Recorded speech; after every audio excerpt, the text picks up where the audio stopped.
저는 예원 예고를 나왔고 그래서 이미 초등학교 때부터 미술을 시작을 했어요. 어렸을 때부터 미술을 많이 접하고 이미 이제 작가가 되겠다는 생각을 초등학교 때부터 한 거죠. 어떻게 생각하면 뭐 40년이 넘게 그 생각을 계속 가지고서 이제 살고 있는 건데, 그래서 저한테는 삶하고 이렇게 예술이라는 것이 한 번도 분리된 적이 없었던 것 같아요.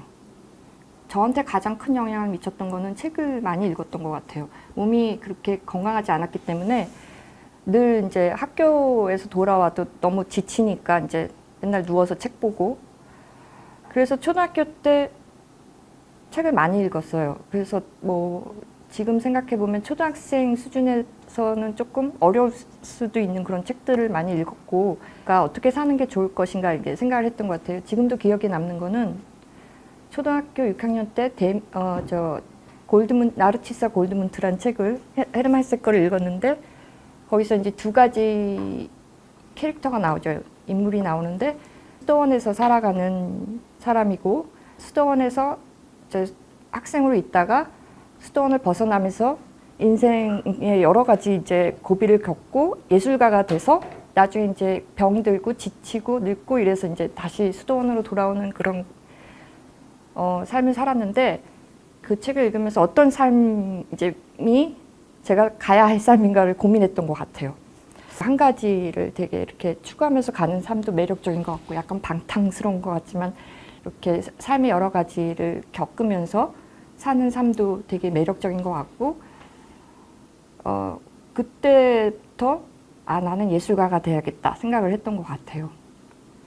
한국 사회에서 모범생이라 그러면 뭐 이렇게 수학 능력이 얼만큼 있느냐, 학습 능력이 얼만큼 있느냐로 규정이 되는데, 뭐 그런 면에 있어서는 뭐 이렇게 학습을 하는 걸 막 굉장히 성실한 편은 아니에요. 제가 책을 읽는 건 좋아하는데 교과서를 읽는 건 좋아하지 않았어요. 이렇게 교육과정은 힘들지 않았지만 학교의 시스템에 적응하는 건 굉장히 힘들어했어요. 책을 보면은 항상 옳고 그름에 관한 이야기가 있잖아요. 그러니까 상당히 어린 나이부터 윤리적인 또는 도덕적인 의식이 높았기 때문에 현실에서 일어나는 부조리한 상황은 받아들이기 참 힘들었어요. 그래서 초등학교 때 학교 안에서 그 반 안에서 벌어진 어떤 일련의 사건들, 그런 것들이 어린 저에게도 굉장히 부조리하게 느껴진 상황들이 아주 빈번했어요.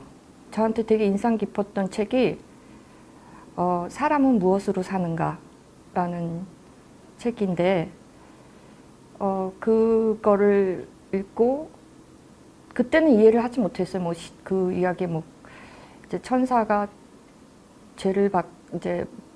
처벌을 받아가지고 신으로부터, 그래서 이제 신이 그러죠. 인간이 무엇으로 사는가를 깨닫기 전에 돌아올 수 없다. 그래서 이제 구두 만드는 사람이 그 천사를 집에 데려가서 말을 못하는 그 천사를 이제 직공으로 사는데, 뭐 저는 그때는 자비나 뭐 이런 것에 대해서는 이해를 하지는 못했는데, 그 제목 사람은 무엇으로 사는가가 항상 그게 화두로 남아 있었어요. 지금도 그게 저의 화두예요. 사람은 무엇으로 사는가. 그 대답을 얻기 위해서 뭐 예술은 저에게서 있던 말을 하는 것 같이 표현의 수단이지만, 그걸 알기 위해서 뭐 여행을 많이 한다거나 사람을 만난다거나 이런 실제적인 경험뿐만이 아니라 사회학 책도 보고 과학책도 보고, 최근엔 양자 역학 책도 아무리 읽어도 이해가 안 가지만 열심히 읽고, 또 역사책도 보고. 근데 그 화두는 그거예요. 도대체 사람은 무엇으로 사는가. 제가 이렇게 자라온 성장 과정을 보면 늘 어떤 대안적인 것을 찾으려고 했던 것 같아요. 중고등학교 때 입시 미술을 배우는데, 교육을 받는데, 이제 대학을 가기 위해서는 석고도 그려야 되고 정물 수채화도 하는데 그게 굉장히 지루한 과정이에요. 저한테는 대안이 이제 서울예고가 세검정 쪽에 있는데 그 근처에 서울미술관이 있었어요.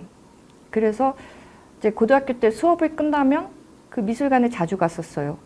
초현실주의 작품 이런 것들도 많이 전시가 됐기 때문에 저한테는 그 입시 미술 교육에서 제가 숨을 쉴 수 있는 어떤 대안이 그런 미술관을 다니는 거였기 때문에 대학에 갔을 때는 또 이제 대학에 왔으니까 내가 원하는 그런 작업을 할 수 있겠다 생각을 했는데 또 대학도 마찬가지로 중고등학교의 연장처럼 한국 미술이 어느 대학을 나왔느냐에 따라서 이제 그런 성향이 결정이 되고 그 이후에 대학 이후에 경력 같은 것도 그런 식으로 이루어졌기 때문에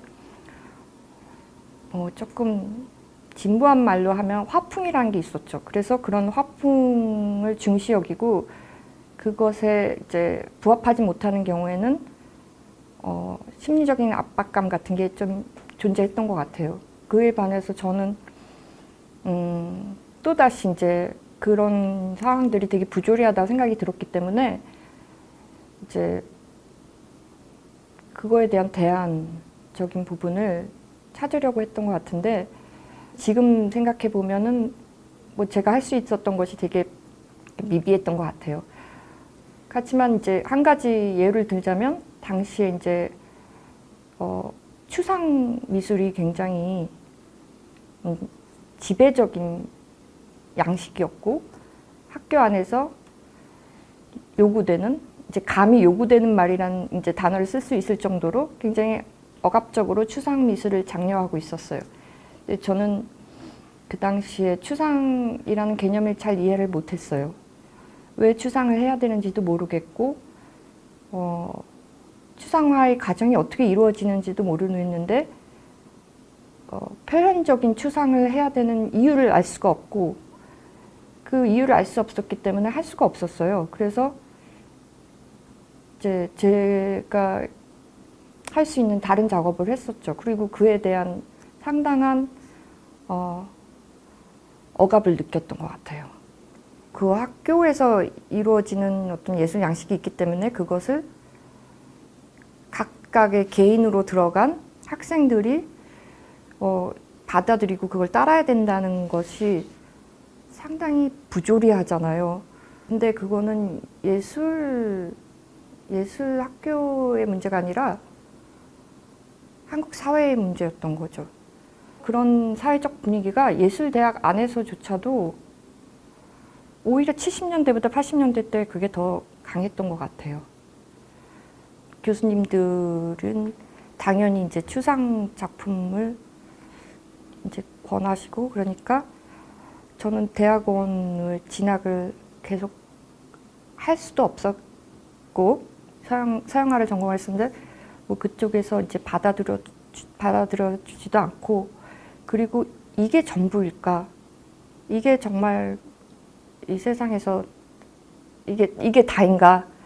도대체 이 바깥 제가 지금 이게 살고 있고 제가 활동하고 있는 것 바깥에는 뭐가 존재할까라는 것이 궁금했기 때문에 그건 정보와 지식에 대한 갈증으로 이제 미술 이론을 전공을 했죠. 미술 이론 전공을 한다는 것은 그렇게 이제 기관이나 평론가가 된다는 것으로 많은 이제 진로를 결정했는데 전 대학원을 갈 때부터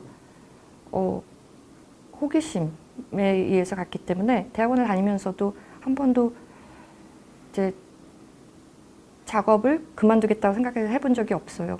그랬기 때문에 졸업 논문을 내자마자 바로 작업을 하고 이제 전시를 함으로써 스스로에게 다시 다짐을 하는 거죠. 저는 이제 작업을 계속 할 거라는 다짐 그런 식으로 한 거죠. 논문 쓰는 동안에는 그렇게 활발하게는 못했지만 이제 논문을 마친 다음엔 집중적으로 작업을 했었죠.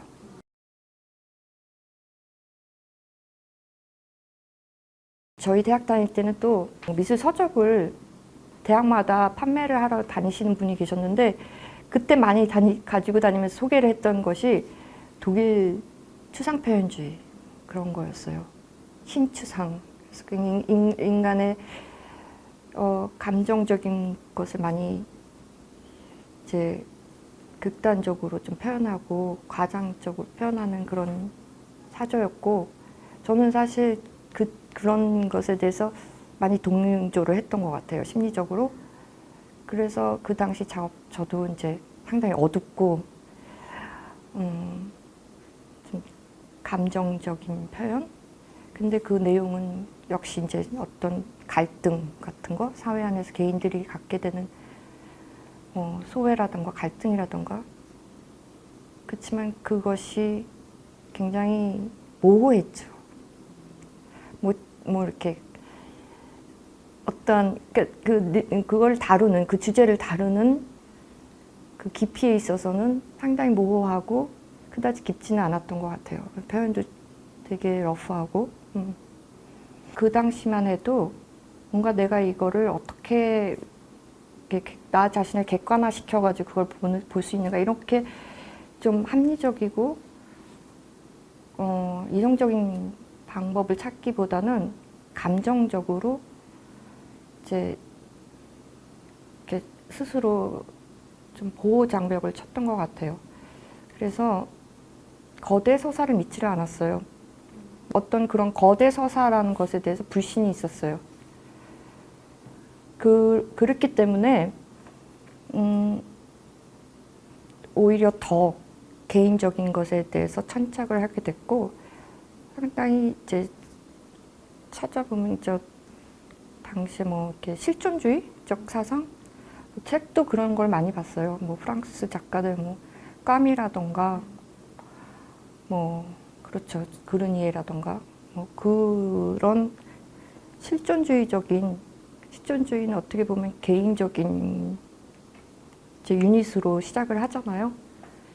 추상을 이제 그 지배적인 양식으로서 요구를 하기 때문에 난 그거에 대한 저항으로서 그렇게 가겠다, 그런 게 아니라, 아까도 말씀드렸듯이 이제 저한테는 항상 인간 세계에서 이루어지는 그런 사건들이 관심이 많았기 때문에 이야기, 그런 서사 내러티브가 당연히 이제 관심이 많았고, 어렸을 때부터 이제 책도 많이 좋아하고 그러니까 늘 이야기를 생각하고 그거 서사로서 풀어내고 이런 데 관심이 많았고, 그러다 보니까 재현적인 형상이 작품에 많이 드러났죠. 그래서 작업들이 내러티브 성향이 강했고, 사실 지금까지도 그런 것이 이어지고 있고요.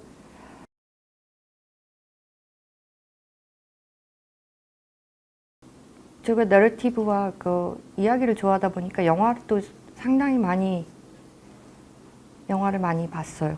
대학 때는 정말 체계적으로 영화를 보기 위해서 감독별로 이제 영화 리스트를 만들어가지고 제가 봐야 할 그런 영화들을 이렇게 좀 체계적으로 봤다고나 할까?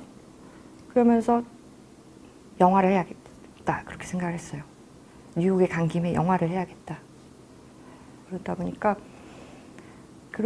그런 과정에서 비디오 아트를 해야겠다는 생각이 들었던 게, 이제 뉴욕대를 가면서 거기에 제 비디오 아트 1세대 작가가 선생님으로 계신 과가 있었고, 그래서 거기서 이제 비디오 아트를 접하게 되고 계속 하면서 제가 표현하고 싶었던 것을 그걸로 표현할 수 있었기 때문에 그때부터는 뭐 굳이 영화 학과를 간다거나 이런 공부를 해야겠다는 생각은 들지 않았어요.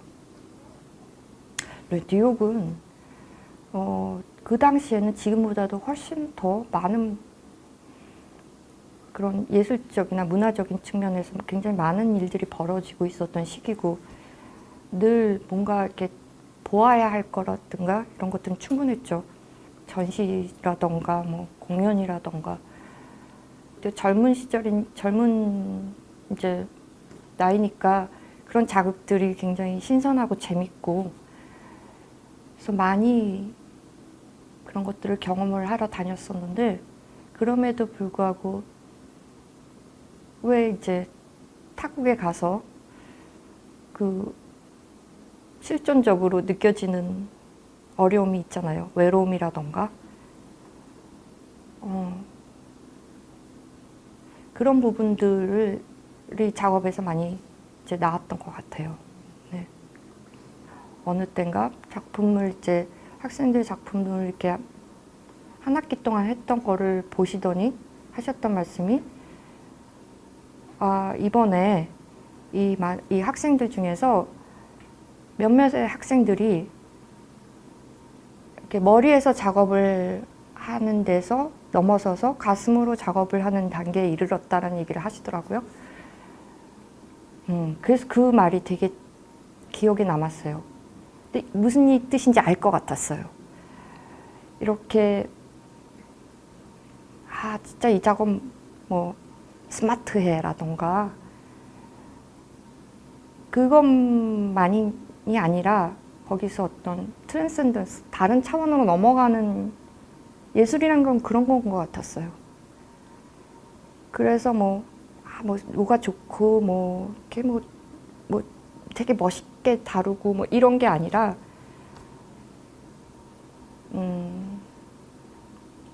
모든 자신이 가지고 있는 모든 기관과 모든 것이 이성과 감성과 모든 것이 다 표현이 되는 그것들이 이렇게 합치돼 가지고 도달할 수 있는 부분이 예술의 영역이라는 그런 것을 배운 것 같았어요.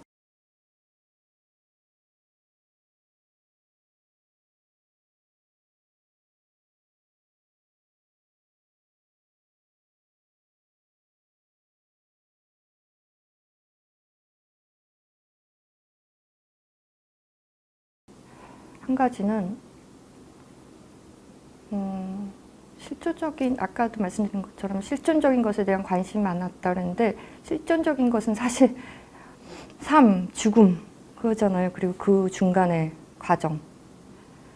그러다 보니까 그런 순환에 관심이 많았고 이제 치즈의 부패 과정을 다룰 때 그런 것을 죽음이라고 생각을 했어요. 그렇게 삶의 순환이란 거는 결국 시간을 이야기하는 거잖아요. 두 번째로 또 왜 시간을 다뤘느냐 하면 그냥 개인적인 성향인데 무슨 일을 제대로 하기 위해서 많은 시간을 들여야 된다는 어떤 믿음이 있었던 것 같아요. 그래서 작업을 할 때도 굉장히 오랫동안 작업을 하고 아주 짧은 작업이지만 이제 그 온디얼스 같은 땅에서 이런 것도 시간이 2분 30초인가 3분인가 그랬지만 그거를 만들어내는 그 시간은 굉장히 오래 걸렸어요. 픽셔너리 작업을 할 때도 그게 한 4분 정도 작업인데 2년이 걸렸어요. 그 감각의 공간에서도 있는데 콩나물을 길렀어요, 집에서. 그러니까 시간을 오래 들여서 그것이 마치 태어나고 죽는 것 같이 작업도 시작해서 죽는 건 아니지만 끝날 때까지 그 과정을 굉장히 오랫동안 지켜보고 또 되게 힘들어 했어요. 그 당시에 작업은 프레임 바이 프레임으로, 프레임당으로 작업을 했어요. 이렇게 2분 30초, 3분 이런 작업을 할 때는 2분 30초라 해서 2분 30초 이렇게 작업을 이렇게 빨리 하는 게 아니라 첫 번째 프레임 보고 두 번째 프레임 보고 이런 식으로. 그러니까 그게 엄청난 프레임이잖아요. 다 합치면 그 모든 프레임을 다 봤어요. 그러니까 되게 힘든 작업이죠.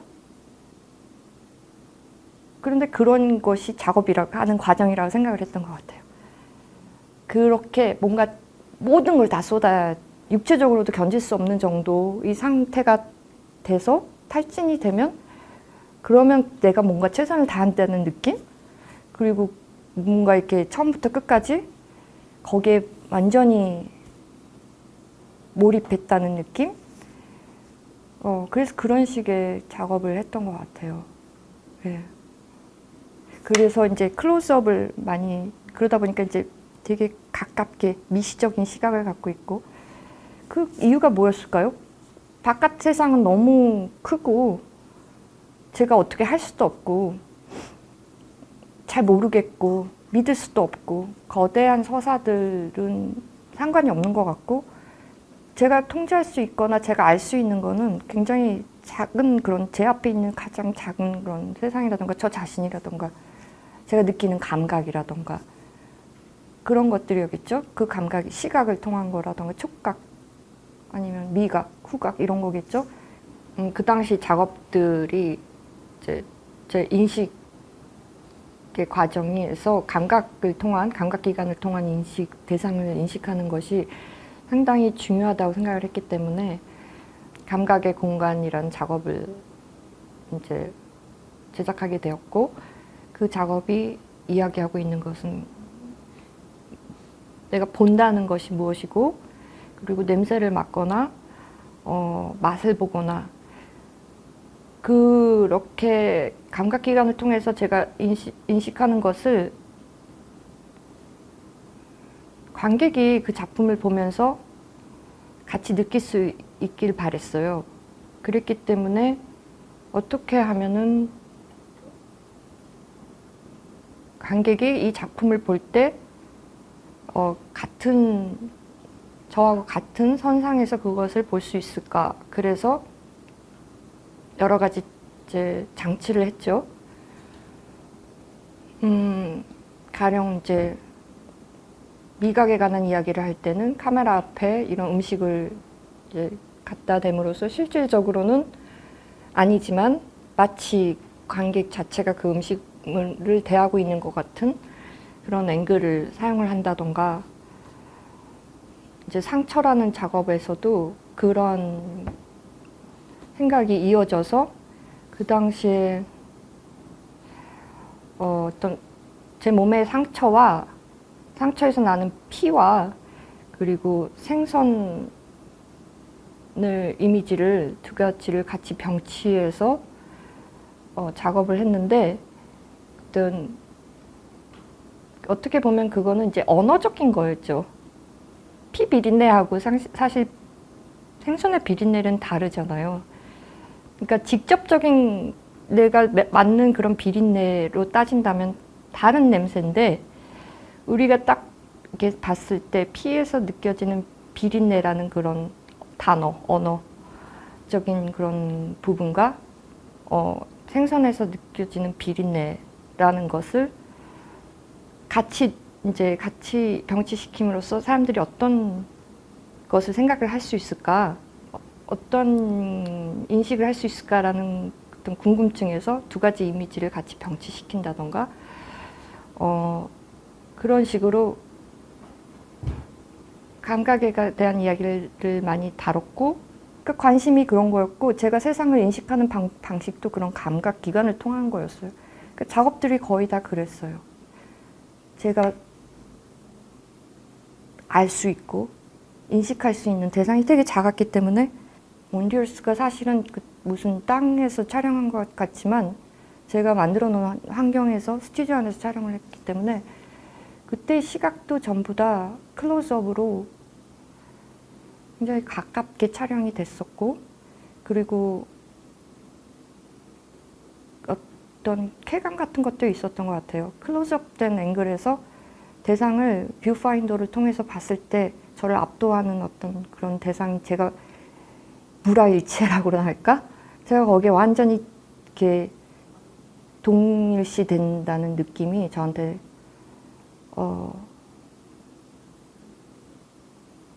만족감을 줬던 것 같아요. 희열 같은. 그랬기 때문에 이제 촬영에서도 그런 방식이, 편집에서도 프레임을 하나하나의 프레임을 통제하는 그런 방식과 이제 일맥상통하는 거겠죠. 그런 식의 작업을 했었죠. 주제적인 면에서는 한 번도 벗어난 적은 없었던 것 같아요. 관심사가. 결국은 삶인데 그걸 어떻게 표현을 하는가 했을 때 뭐 카메라 뷰파인더를 통해서 대상과 거리를 되게 좁혀진 클로즈업 앵글 같은 거를 사용을 함으로써 대상하고 굉장히 밀접한 관계를 갖는다는 거, 그런 것들은 저와 그 대상을 그러니까 동일시하는 거잖아요. 치즈가 썩어갈 때도 거기서 구더기 같은 게 이렇게 보이잖아요. 파리가 와서 이제 알을 낳고 거기에 구더기가 끓고 그러는데 그걸 보면서 죽은 몸이라고 생각을 했던 것 같아요. 그러니까 저는 거기서 죽음과 또 다른 생명체가 거기서 탄생하고 그런 것들을 표현을 한 거니까 자연을 통한, 자연에서 그 삶의 순환을 본 거죠. 그럼에도 불구하고 자연을 자연으로서 인식하기보다는 저 자신을 거기에 투사시킨 의인화 쪽에 가까웠던 것 같아요.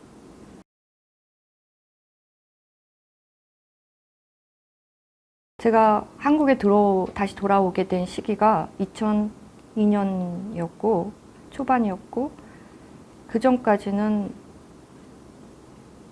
고정되어 있는 대상, 작은 대상을 정말 통제한다는 느낌이 들 정도로 가깝게 거리를 마치 이제 허용하지 않겠다는 그런 의지를 보여주듯이 가깝게 촬영해서 관객도 똑같은 그런 걸 받아들이기를 원했고, 그랬다면 픽셔너리부터는 움직이는 대상을 접하기 시작했는데요. 일단 제 시각이 안에서 바깥으로 나가게 된 거죠. 그리고 작업도 스튜디오 안에서가 아니라 스튜디오 밖에서 이루어지게 된 거고, 근데 감정이입이라는 부분에 있어서는 좀 같은 의미인 것 같기도 해요. 픽셔너리하고 또 그 전에 또 행글라이더, 국가대표 행글라이더 선수들을 따라다니면서 했던 작업도 있었고, 뒤에 드리밍 라이프 같이 마부들을 따라다니면서 한 작업도 있고, 관심이 이제 안에서 바깥으로 돌려졌는데, 그렇지만 제 자신을 또 투사했던 부분이 있는 것 같아요. 이 사람들이 사회와 어떻게 보면 갈등 관계에 있는 사람들이에요. 픽셔너리를 했던 이제 그 픽셔너리에 나오는 사람들은 독립 영화를 제작하는 팀이었고, 제 좀 완벽주의적인 성향이라고 아까 얘기가 나왔지만 픽셔너리도 4분 정도밖에 안 되는데 1년을 그 사람들을 같이 다녔고 테이프만으로도 80개가 넘고 60분짜리 테이프 80개인데 그 중에서 이제 4분 정도가 나온 거죠. 그 작업을 할 때도 제가 사실은 머리로서 무엇을 해야겠다 이야기를 하고 그 작품이 결과적으로 이제 끝까지 가는 게 아니라 무슨 생각은 하는데 제가 무엇을 이야기하고자 하는지는 잘 모르겠어요. 그러니까 메시지가 있어서 그게 작업에 드러나야겠다 하고 작업을 하는 게 아니라 믿음 같은 게 제가 그 과정을 경험을 하면서 그것에 대해서 제 모든 능력을 거기에 집중을 시킨다면 언젠가는 내가 원하고자 이렇게 말하길 원하는 그것이 잡힐 거라는 그런 믿음 같은 게 있는 것 같아요. 그러니까 1년 동안 따라다니고, 사실 그 작품 픽셔널에서 다루고 있는 건 맨 마지막 회 촬영이었어요. 이제 1년으로 이제 촬영에 그렇게 걸렸다면 그 1년의 끝부분이었겠죠? 그 마지막 회 촬영을 마치고 그 장면을 갖고 작업을 편집하는데도 또 1년이 걸렸어요. 이렇게도 해보고 저렇게도 해보고 그러다가 결국은 어떤 식의 시도를 했을 때, 그리고 그것을 맞췄을 때, 아, 이게 내가 얘기하고 싶었던 부분이구나라는 것을 알게 됐어요. 그래서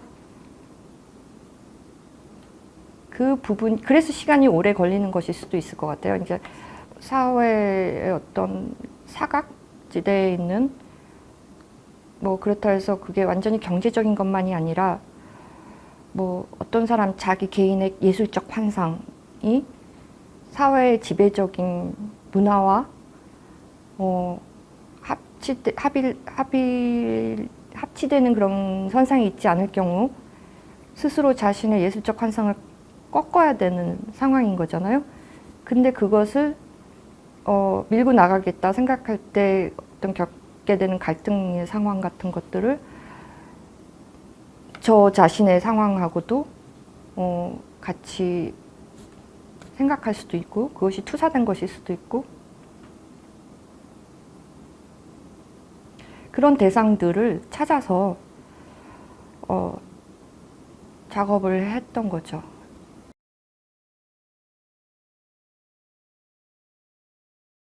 백남준 선생님 그런 말씀하시는데, 좋은 예술가에게 모든 곳은 다 타지와 같다. 오히려 반대일 것 같죠. 저희가 생각하기에 정말 사람이 이해의 그 폭이 확장되면 모든 곳이 자기하고 굉장히 그 가깝게 느껴질 수 있을 것 같은데, 사실은 의식이 성장함에 따라서 그만큼 스스로를 떨어뜨려 놓고 생각할 수 있다는 의미가 아닐까, 자기 자신을 객관화시킬 수 있다는 것이 아닐까라는 생각을 해. 그런 의미로 말씀하신 게 아닐까라는 생각이 들어요. 저 같은 경우는 사실 뭘 해야겠다고 결정을 하고 어디를 이제 사는 곳을 이동을 한 건 아니었어요.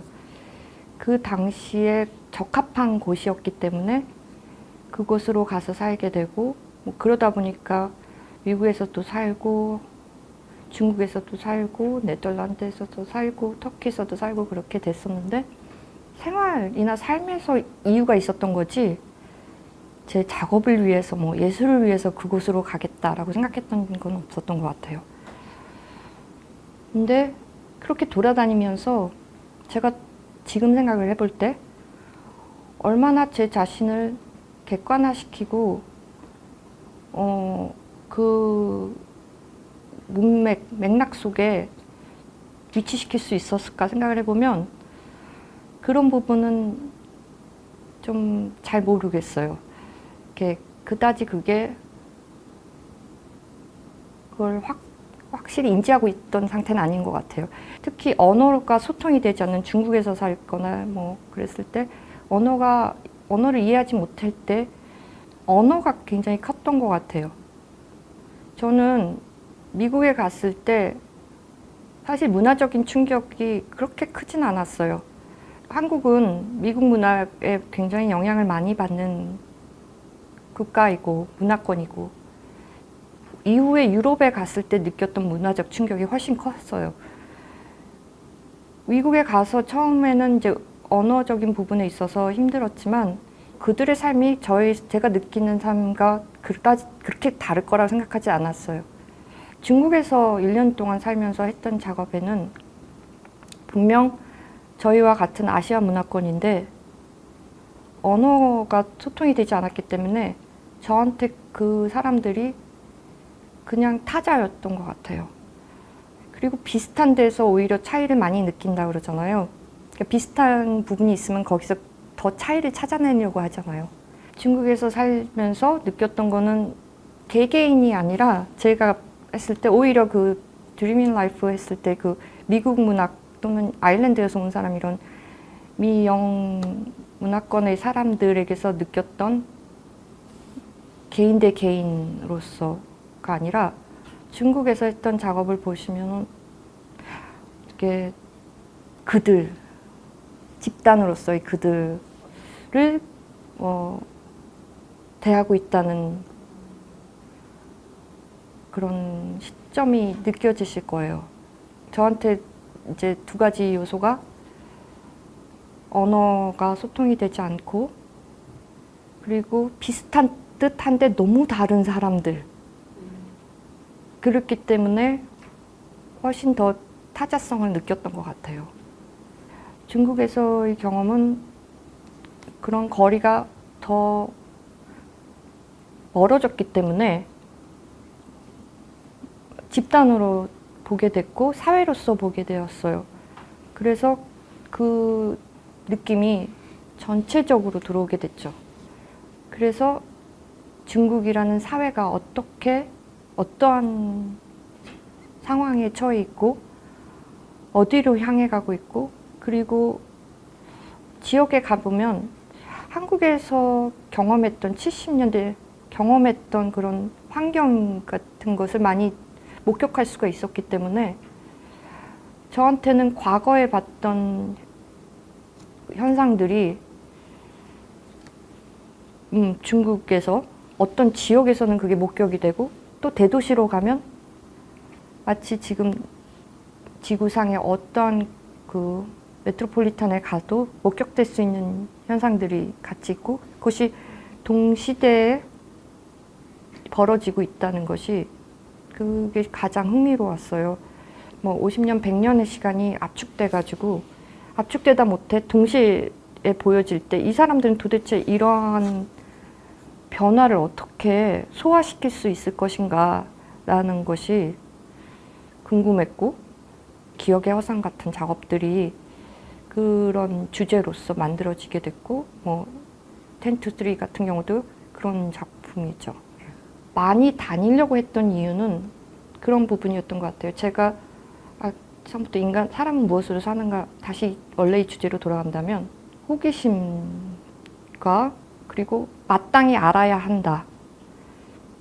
마땅히 알기 위해서는 간접적인 경험도 있지만 직접적인 경험도 중요하기 때문에 그곳에 가서 봐야 한다. 더 제 자신을 내려놓고 그곳에 있는 존재에 대해서 대면할 수 있었으면 좋았을 텐데 그 정도까지는 아니었던 것 같아요. People would be annoyed to be bothered by strangers with an endless list of unnecessary. Was in the city.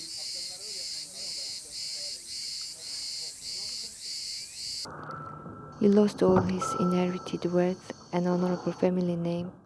2006년 사이에 2005년과 6년 사이에는 변화가 있는데 제가 사는 지역이 이제 네덜란드로 옮겨가게 됐죠. 2006년에 2005년까지 제가 작업을 하는 방식은 일단 다큐멘터리처럼 대상을 촬영을 하고 그리고 편집을 하는 과정에서 그 대상에 대해서 어떤 식으로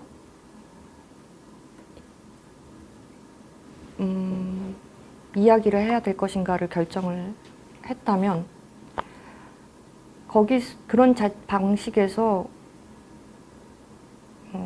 좀 한계를 느꼈던 것 같아요. 대부분의 다큐멘터리 제작하시는 분들이 가졌던 어려움일 수도 있을 것 같은데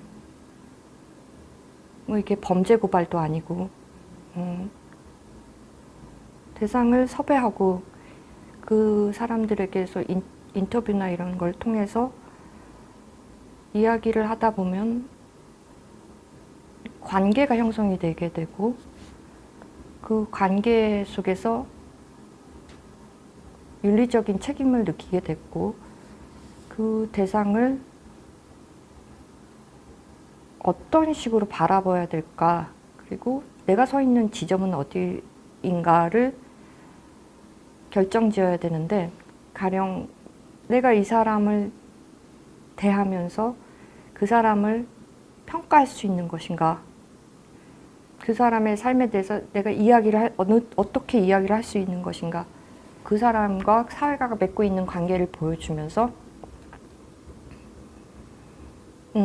제가 그 인물을 통해서 드러내고자 하는 어떤 이야기가 있다면 그 이야기를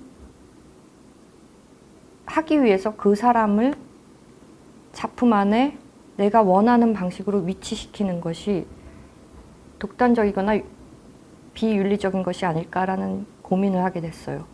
그렇다고 그런 책임을 벗어나기 위해서 그 사람에 대해서 굉장히 긍정적이거나 호의적인 시각만을 유지한다면 그 작업을 할 필요가 없게 되죠. 결국은 모순이나 갈등이 드러나게 돼 있는 건데 그런 마치 동화 속에서 나오는 이야기처럼 너무 현실을 그려내지 못하게 되는 거죠. 그래서 2006년에 그 랜덤 시티를 하게 될 때 처음으로 이야기를 쓰기 시작했어요. 랜덤 시티에 나오는 인물들은 다 허상의 허구의 인물들이죠. 그 중에 한 명만 예외적으로 실제 존재하는 인물인데 그 터키 한 섬에서 마사지를 해서 하루 벌고 하루 먹고 살면서 자기 스스로 자기 자급자족적인 삶을 살아나길 원하는 독일 여성의 경우는 실제로 제가 그곳에 가서 만나서 취재라기보다 이제 촬영을 제안했고 거기에 동의해서 하게 된 경우고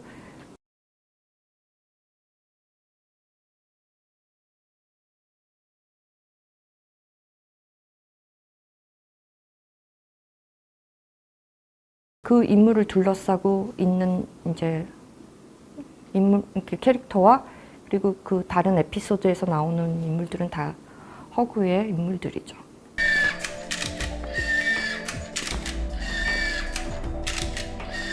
사람들의 마음을 잘 알았던 거죠.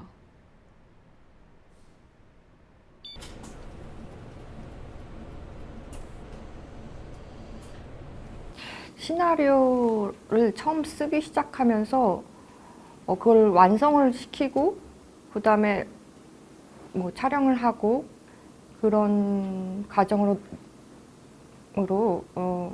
그렇게 매 단계마다 종결을 짓고 그 다음 단계로 넘어가는 그런 방식으로 작업을 한 게 보이지 않는 옷이었는데 그 당시에 왜냐하면 같이 작업에 참여했던 인원이 상당히 많았고 그 제작팀이 큰 규모였어요. 50명 이상이었고 그랬기 때문에 제 역할이 디렉터의 역할이 된 거죠. 그래서 다른 작업을 할 때처럼 그 과정에서 계속 이야기를 변경하거나 더 첨가한다거나 삭제한다거나 이런 식으로 작업을 한 게 아니라 그거는 정말 그 영화 작업을 하듯이 진행이 됐고 실제로 같이 일했던 팀이 영화팀이었기 때문에 저한테 요구되는 부분도 그런 부분이었어요. 매번 결정해야 되는 시기가 있고 그 결정하는 것에 따라서 분화된 작업을 할 수가 있는 거죠. 사람 각각의 그 인원들이 나중에 이제 다 합쳐서 의상이라던가 뭐 세트라던가 아니면 배우라던가 모든 것들이 이제 아니면 음악이라던가 이런 것들이 한꺼번에 딱 만나서 그것이 그 단계에서 잘 이루어져야 되는 것이고 그렇게 작업을 했는데 그 제작 방식이 저한테는 그렇게 맞아떨어졌다고는 생각이 들지 않아요. 일단 여러 명이서 작업을 하는 것이 상당히 힘들었고 그리고 제가 그런 여러 사람을 리드하면서 작업을 하는 디렉터로서의 역할을 해야 된다는 것이 적성에 맞지 않았고 왜냐하면 그럴 경우에는 많은 사람들한테 더 요구를 해야 되는데 제가 원하는 인간관계가 아니었기 때문에 제가 원하지 않는 모습이 저한테서 나오기 시작했고 그래서 그러한 방법은 그 다음에는 다시는 반복하지 않았어요. 그 이후에는 다시 이전처럼 저 혼자나 아니면 소수의 인원으로 팀을 꾸려서 그렇게 작업을 하고 융통성 있는 과정을 통해서 작업을 해나가는 방식으로, 그리고 같이 일을 하는 사람들과의 관계가 상당히 중요하다고 생각을 했기 때문에 친구들과 작업을 하는 경우가 많이 있었어요. 제목을 지을 때 어떻게 지어야 될지 몰라서 예전에는 굉장히 직접적으로 지었어요. 치즈는 치즈였어요. 그리고 상처는 상처고 제목을 참 못 짓는다고 생각을 했고 어떻게 지어야 될지 몰라서 고민을 많이 하다가 어차피 노력을 해도 안 되는 거니까 그냥 작업을 할 때 그 작업을 편의상 부르는 제목이 있잖아요. 제 자신이 위해서. 가령 컴퓨터에 폴더를 만들고 제목을 넣어야 되는데 그게 임시적이라도 뭔가가 있어야 되는데 그렇게 이렇게도 해보고 저렇게도 해보다가 어느 순간 그럴싸한 제목, 그게 그럴싸한 것 같아요. 이 작업에 대해서 이 제목으로 그럴싸한 것 같아요. 그러면 굳어지는 거고, 뭐 아니면은 이제 계속 변화가 있겠죠. 문학적인 거라고는 생각은 하지 않았어요. 유일하게 조금 그런 게 있다고 생각이 드는 게 형용사적 삶. 그때 저는 그것도 그냥 제 입에 그게 붙었어요. 어느 순간 그냥. 정말 형용사만큼 형용색색의 삶이구나. 사람들이 산다는 거는. 그랬을 때 그냥 형용사적 삶인데 오히려 그것에 대해서 반응이 좋은 거를 나중에 알고서 저로서는 조금 의아했어요. 제목을 만들 때하고 마찬가지로 사운드를 여러 개를 얹혀놓고 빼고 넣고 하다가 이거가 적합하다라는 생각이 들 때까지 그 과정을 반복하는 것 같아요.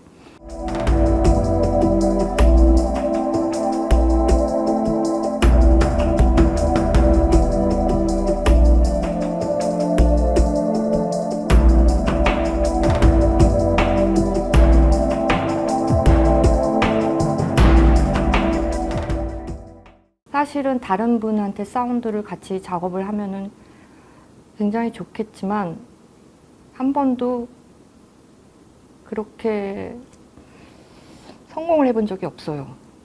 유일하게 이제 음악을 완전히 맡겨서 작업을 한 게 이제 보이지 않는 옷 단편 영화.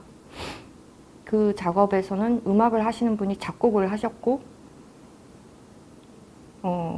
그게 처음이자 마지막이었고, 최근에 이르기까지 사운드를 제가 하고 있는데 그 부분이 사실은 좀 저한테는 아직까지 어려운 부분이에요.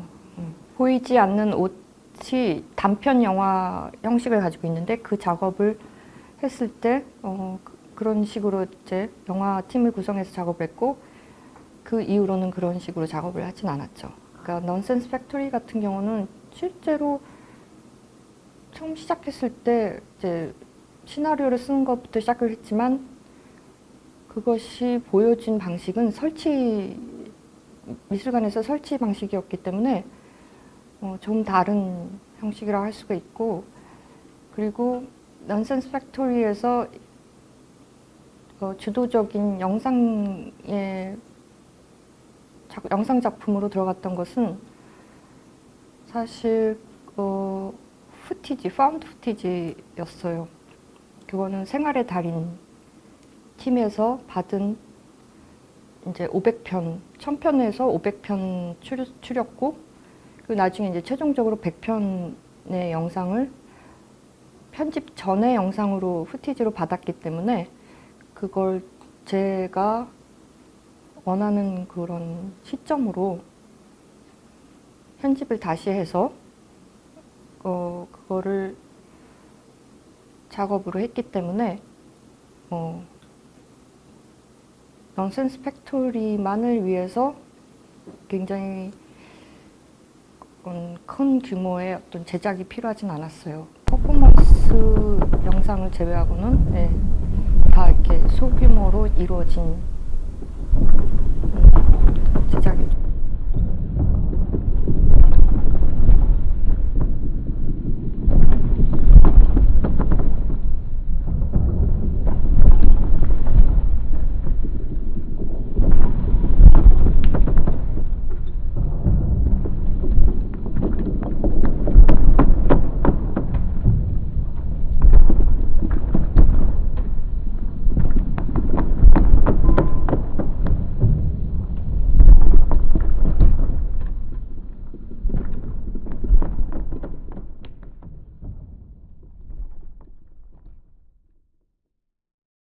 근데 제가 최근에 알게 된 게 제가 이데올로기에 의해서 굉장히 세상을 보고 판단하고 그것에 어떻게 보면 제한되어 왔다는 것을 지금 하고 있는 작업을 시작할 때 그걸 알게 됐어요. 이제 정의되지 않은 파노라마인데 정의되지 않은 파노라마를 다루려고 그러니까 거기서 가장 극명하게 보이는 게 세상을 어떻게 바라보는가거든요. 해석의 문제거든요.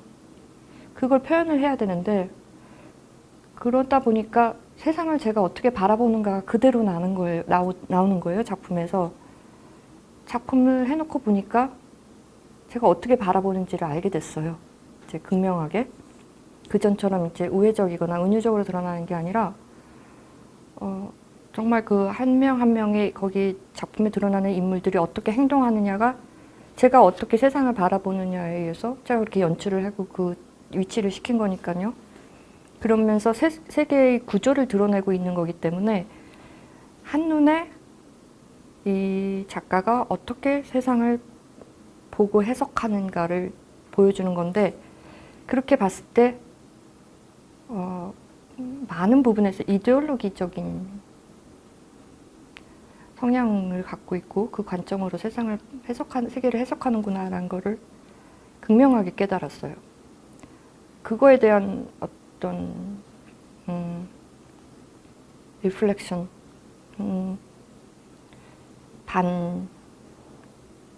반영으로 있는 그대로 대상을 보자.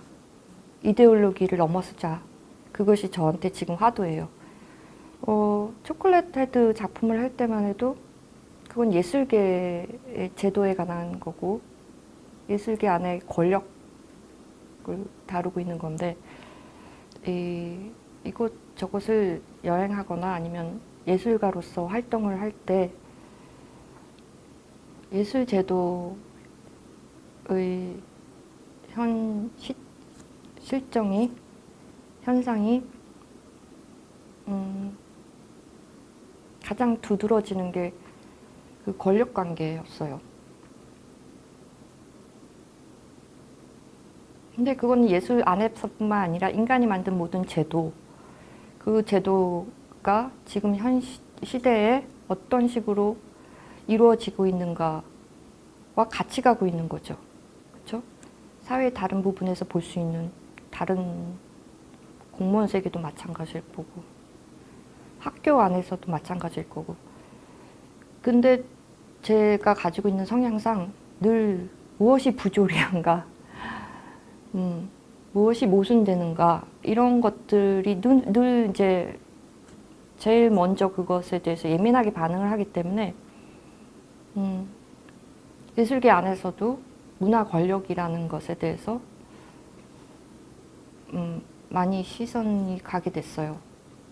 사실 이제 처음 그 초콜릿 헤드의 그 인물은 기획자죠. 큐레이터.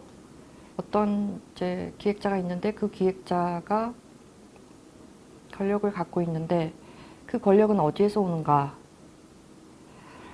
그랬을 때 사실 주변에 있는 사람에 의해서 그 권력이 형성이 되는 거죠. 그리고 그 권력이 그 권력에 이제 잘 보이기 위해서 아첨을 한다던가 또는 뭔가 이제 그 호의적인 그런 관계가 이제 형성이 되는 거죠. 그 혜택을 수혜를 받고자 하는 사람과 수혜를 줄 수 있는 사람과 이제 그런 것들이 많이 경험을 하게 됐고 예술가로서 이렇게 활동을 하면서 그리고 이제 네덜란드에서 그 작업을 했는데 네덜란드 이제 레지던시에 있을 때 거기서 이제 또 경험했던 부분이 있을 거고 너무 노골적으로 이렇게 그 관계들이 형성이 되는 것 같기도 한 거예요. 제가 보기에. 뭐 네덜란드라 그렇지만 사실상 좁게 봐서 미술계랑 세계의 미술계는 한국의 너와 나보다 더 좁게 친밀한 관계에서 돌아가고 있다고 생각할 수 있을 것 같아요. 적어도 지구화 시대에는. 그러니까 같은 미술계에 속해 있는 사람들끼리 자기네 나라의 자국의 다른 일을 하는 사람들보다 더 공감이 형성할 수 있는 요소가 많은 거죠. 그러니까 굳이 네덜란드가 아니라 세계 어느 곳이나 미술계에서 목격될 수 있는 어떤 그런 관계였어요. 그것이 신흥국의 예술계는 더 심하죠. 왜냐하면 소수의 권력, 문화 권력과 그 권력에 에서 혜택을 받고자 하는 그룹으로 이루어진 것이 다니까. 그런데 이것이 더 확장된 세계가 되면은 그런 사람들이 여럿이 있을 거고 마치 정치와 마찬가지죠. 사실 정치죠. 그런 것들을 여러 나라의 뭐 신흥국이나 아니면은 이미 이제 예술 쪽에서 선진화돼 있던 국가나 어딜 가도 비슷한 모습이에요. 그 비율만 차이가 있을 뿐이지 목격되는 부분은 마찬가지예요.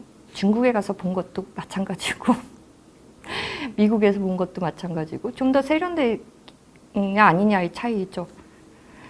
중국에 갔을 때도 어마어마하게 그런 문화 권력을 가진 사람이 어떻게 그 주변 사람들한테 영향을 미치는가, 또 그런 관계를 형성하는가.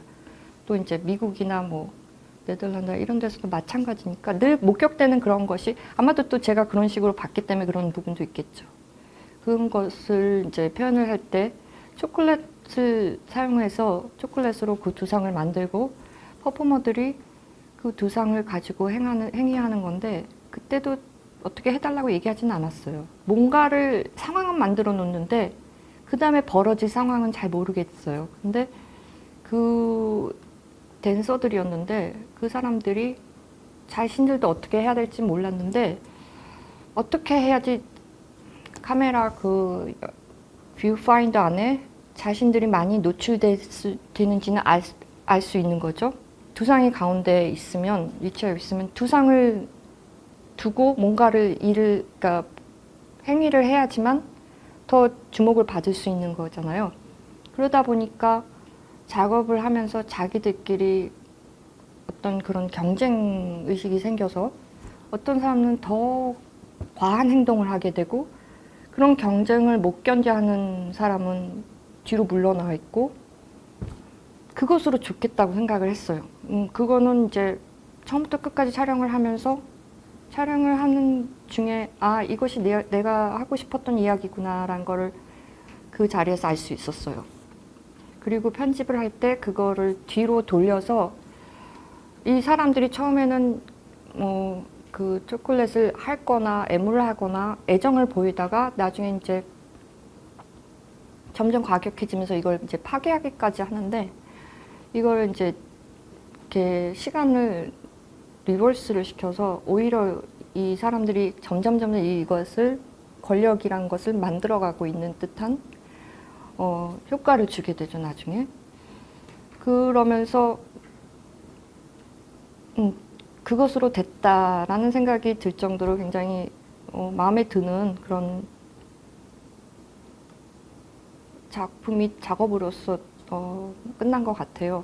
그리고 그거를 이제 나중에 선제센터에서 전시할 때 그거와 대치되는 예술가의 초상이라는 작품을 전신상을 해서 그거는 이제 밑에 그 열판을 놓고 시간이 지남에 따라서 이 초콜릿 조각이 녹아서 없어지는 그런 개념을 갖고 있는 거죠.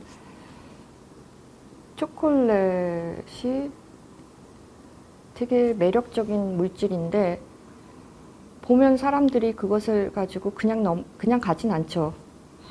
하다못해 냄새를 맡거나 가령 이제 조각 같은 경우는 관객들이 많이 터치를 해가지고 이제 파괴된 부서진 경우가 되게 많았어요. 뭐 그 원래 작품 자체가 소멸되는 것을 시간성과 소멸을 굉장히 품고 있는 작업이긴 하지만 조각 자체도 사람들이 많이 넘어뜨려가지고 이제 부서진 경우가 많았어요. 그러니까 굉장히 위험하죠. 달콤한데 위험한 그런 물질이고 그 권력이라는 주제를 다루면서 적합한 물질이라고 생각을 했어요.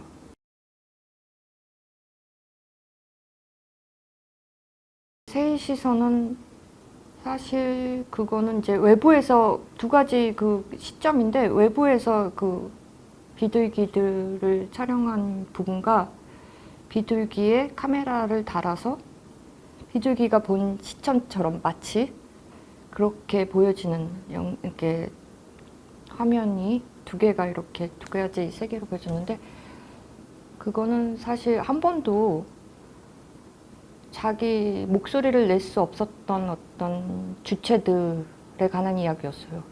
비둘기는 항상 그 공간에 서울역에 있는데 언제적 돼 있었는지도 모르고 그 광장에도 굉장히 많은데 그 존재에 대해서 사실 그렇게 많이 주의를 주지 않잖아요.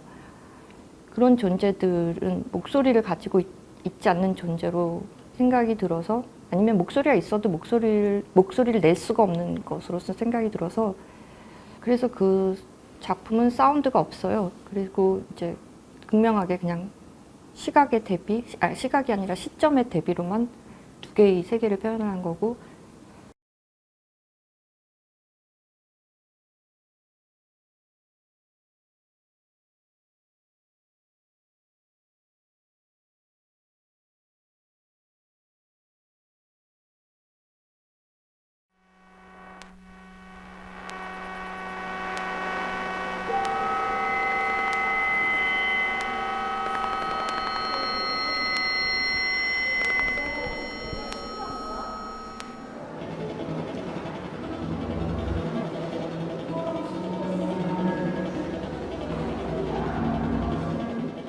그 당시에 새로 제작된 작품이 나중에 이제 현재에서 영원한 황홀이라는 작품이 보여지기도 했죠.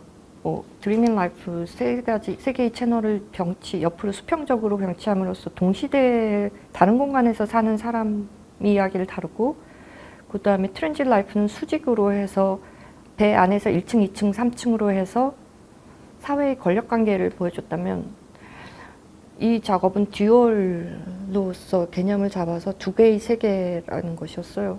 영원한 황홀은 하나는 말벌의 세계고 그 밑은 도시, 인간이 살아가는 세계였죠. 말벌들은 밀폐된 공간에서 서로를 공격하기 시작한다는 그거를 어느 책을 읽다가 알게 됐어요. 근데 그 말벌이 다 공격하는 게 아니라 자기하고 다른 집에서 나온 벌만 공격해요. 그랬을 때 참 인간하고 유사하다고 생각을 했어요. 그 전에는 상당히 인간이라 그러면은 인간은 무엇인가? 감정을 갖고 있고 지성을 갖고 있고 굉장히 이 세계에서 유일무이한 존재이고 종족이고 그랬다면 그때 느꼈던 거는 그냥 인간 인간과 말벌의 차이가 무엇일까 또는 유사한 점이 무엇일까 그랬을 때 DNA요. 인간은 사실은 자기 유전자를 보존하는 게 가장 중요한 과업이잖아요. 그 욕망이 그냥 인간의 욕망이 아니라 사실 무의식에 새겨져 있는 서사잖아요. 종족을 유지시켜야, DNA를 유지시켜야 된다는 게 생물학적으로도 그렇지만 문화적으로도 그렇잖아요. 자기의 창작물을 남겨놓겠다. 하여튼 소멸과 불멸의 그 싸움인데, 제가 그렇게 느꼈어요. 인간에게도 유전자를 남겨놓겠다는 것이 굉장히 큰 것이고, 사람들이 사실 재물을 축적하는 것도 그럴수록 자기 유전자가 후세대에도 유지될 수 있는 확률이 커지는 거예요. 안전성이 더 확보가 되는 거죠. 그러니까 한국말로 하면 I came for 항복. 그래서 네온이 깜빡거리면서 이제 행복이란 글자가 항복으로도 보이는데, 사실 그 문장은 넌센스 팩토리 스크립을 쓸 때 그 복지 정책을 만드는 방에 갔더니 행복이라는 글자에 종이가 가려져서 항복으로 보이게 됐다라는 부분이 있는데, 행복인지 항복을 해서 행복한 건지, 항복을 해야지만 행복을 한 건지 잘 모르겠더라고요. 왜 꼭 저항을 해야 되고, 왜 비판적인 시각을 가지고서 대상을 대해야 되는 것인가. 사람들이 그렇게 생각을 많이 할 것이에요. 그럴 경우에는 항복을 하면 행복해질 수도 있을 것 같아요. 그럴 수도 있을 것 같아요. 그럼으로써 얻어지는 게 행복인지. 그래서 행복과 항복 사이를 무수히 전멸하는 불빛에서 이러지도 못하고 저러지도 못하는 그런 두 개의 세계일 수도 있고,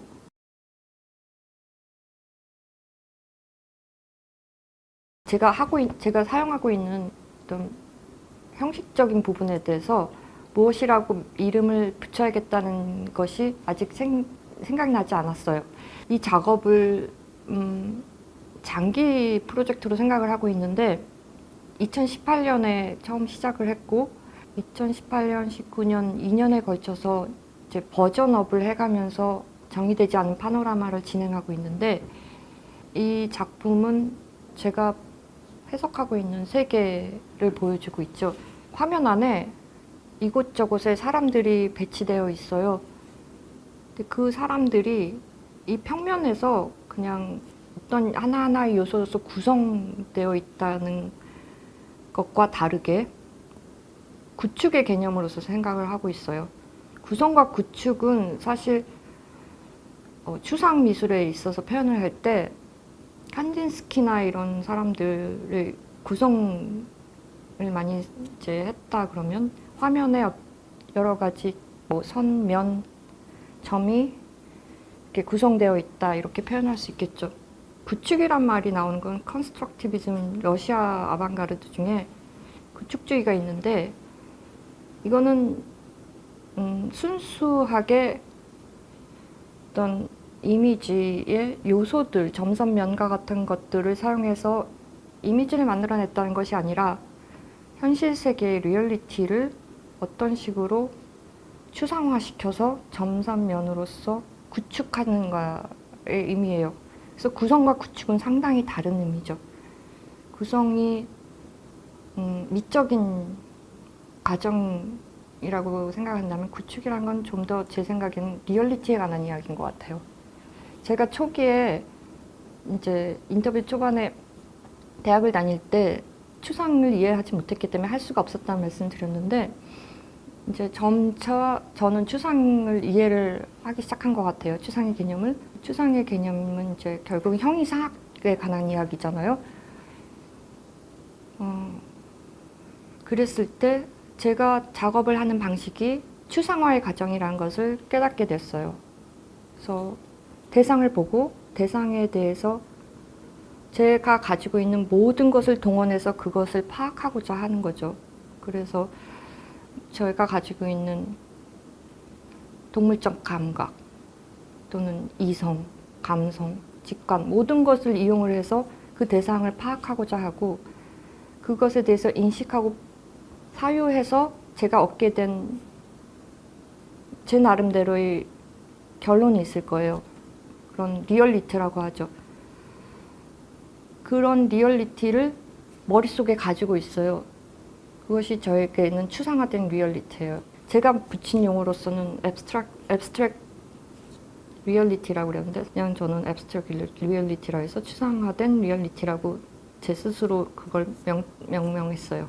머릿속에 있는 그런 리얼리티를 다시 현실로 가져와서 현실 공간에서 재구축하는 것.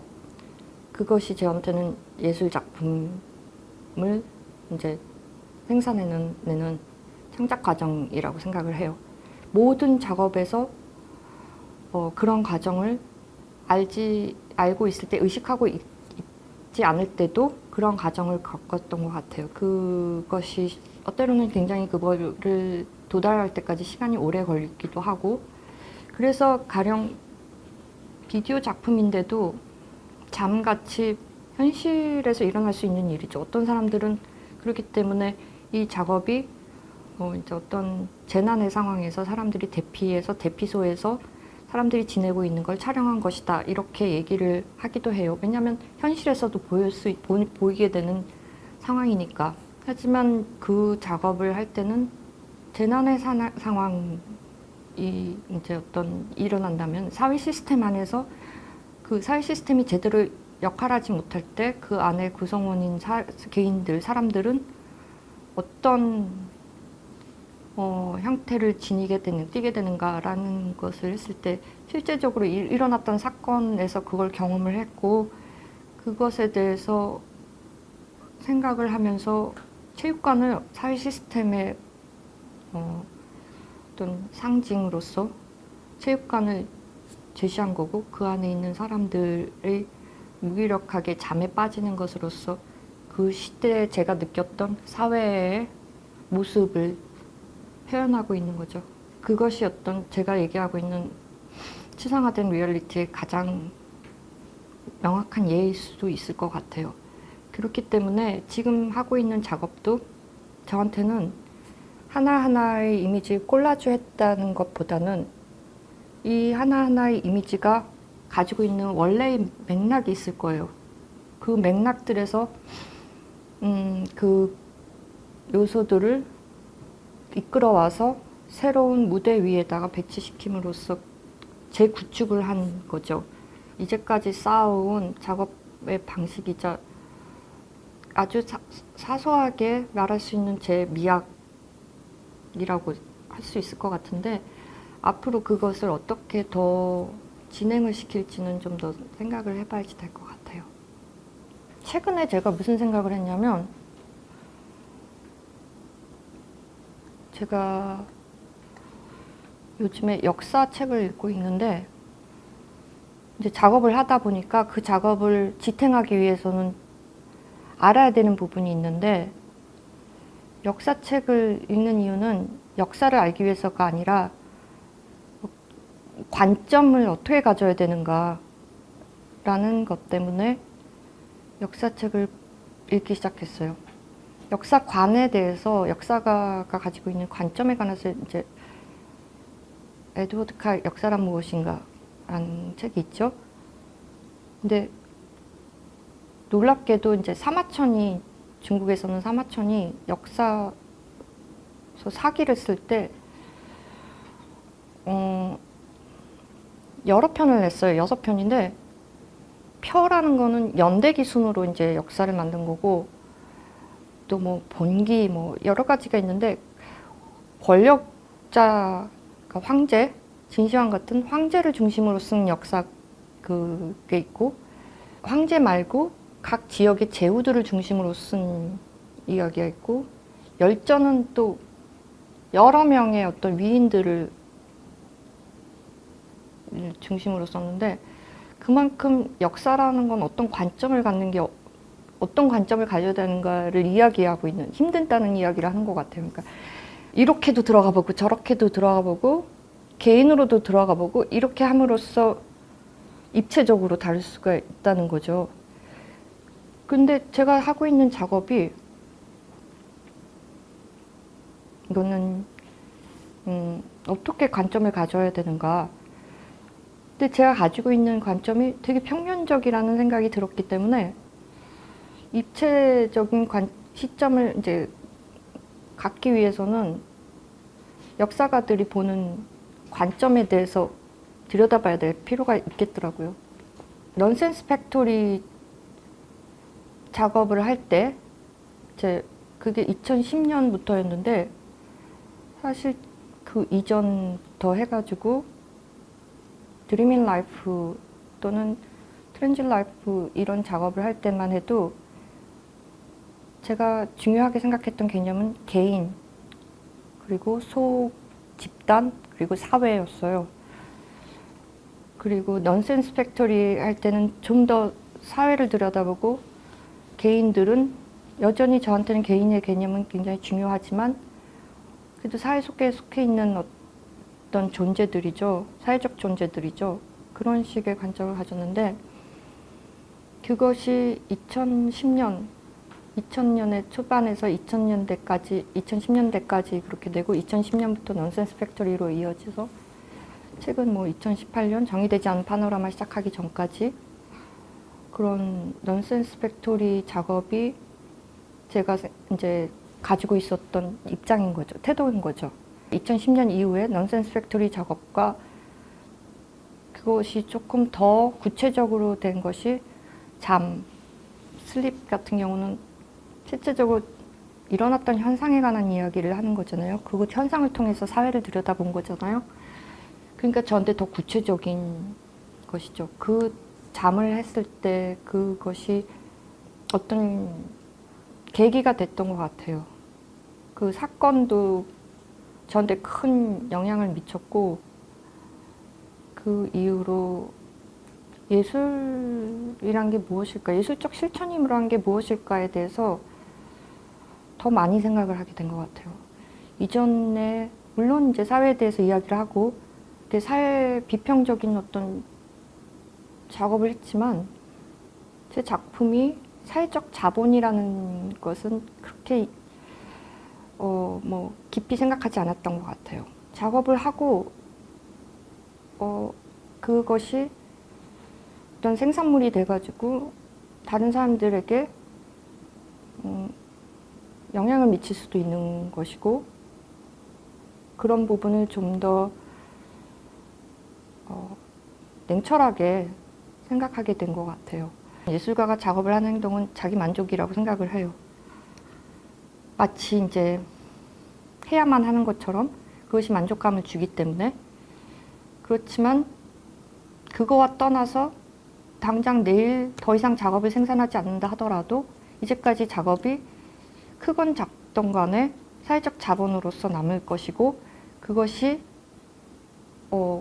다시 또 크든 작든 역할을 하고 있는 거라고, 기능을 하고 있는 것이기 때문에 그럴 경우에 무슨 이야기를 해야 할 것인가, 이야기를 했던 것이 달라지는 건 아니지만 좀 더 철저하게 그런 부분에 대해서 인식하고 인지하고 있어야 되지 않을까. 훨씬 더 그 부분에 대해서 생각을 하는 거를 생각을 많이 하는 것 같아요.